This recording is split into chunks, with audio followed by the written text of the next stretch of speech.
Hello guys, ये JEE advanced 2023 का paper 1 question number 12 है।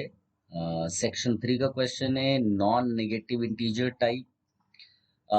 अगेन आप देखो, ये फिजिकल केमिस्ट्री का क्वेश्चन है, केमिकल इक्विलिब्रियम और थर्मोडायनेमिक्स। बहुत आसान है। रिलेशन जिसको बस आता है डेल्टा जी नॉट और के इक्विलिब्रियम में, that is delta G not is equal to minus R T L N K equilibrium, वो इस क्वेश्चन को आराम से करके आया होगा।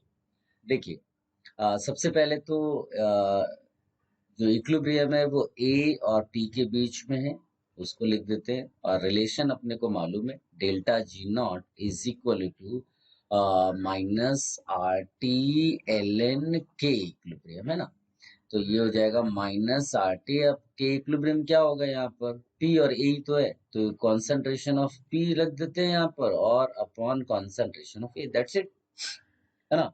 अब इसमें जो है T1 टेम्परेचर पे हम निकाल सकते हैं delta G G one, that will be minus R T one और एल एन। अब हमारा यहाँ T1 टेम्परेचर पे देखो, तो ये जो है ना P4 दिया हुआ है।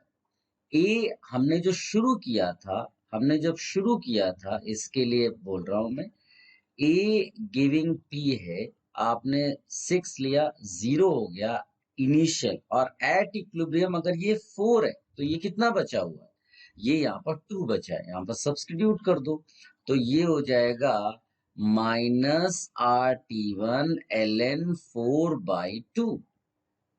क्लियर।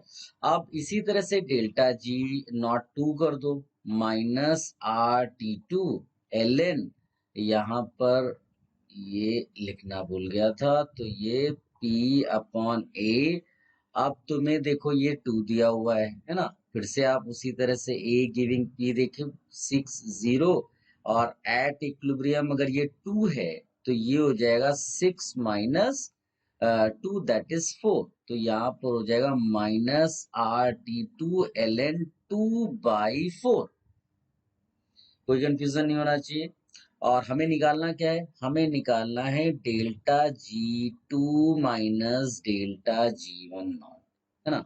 तो बस आप सब्ट्रैक्ट कर दो, इसको जरा इधर लिखते हैं, तो ये हो जाएगा delta G two not minus delta G one not, ये हो जाएगा R T one L N two minus R T two L N half. तो मैंने क्या सही लिखा है? बिल्कुल सही लिखा है। अब इसको कंटिन्यू करते हैं। अब वो कहता है T1 को आप 2T2 लिख दो, तो लिख दो यहाँ पर, तो ये हो जाएगा 2RT2 ln2 minus RT2 ln half.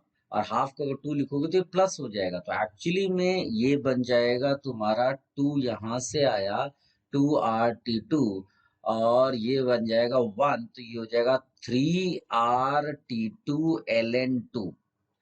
इसको चेक कर लो, 3RT2 ln2, ये आ गया है। अब आपको इसको इक्वेट कर देना है किससे, RT2 ln x से।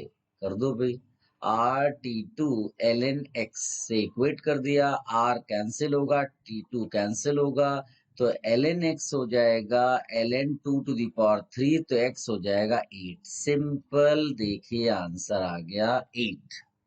कुछ नहीं, सिर्फ और सिर्फ फॉर्मूलाज आपको यूज करने आने चाहिए, सीक्वेंस में जाना है, बेसिक से इधर उधर भटकना नहीं है, आंसर आएगा।